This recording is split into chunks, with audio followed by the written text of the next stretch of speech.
Hər kəsə salam. Pensiyadan nə xəbər kanalına xoş gəlmisiniz. Xəbər keçmədən əvvəl kanala abunə olub bildirimləri açmağı unutmayın.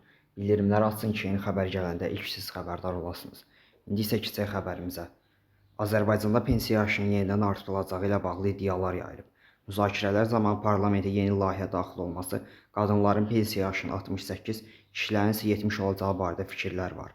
Milli Məclisin İnsan Hüquqları Komitəsinin sədr müavini Arzuxan Əlzadə Pravda AZ açıqlamasına məsələyə aydınlıq gətirib. Deputat bildirib ki, Milli Məclisin deputatları hazırda məzuniyyətdədir.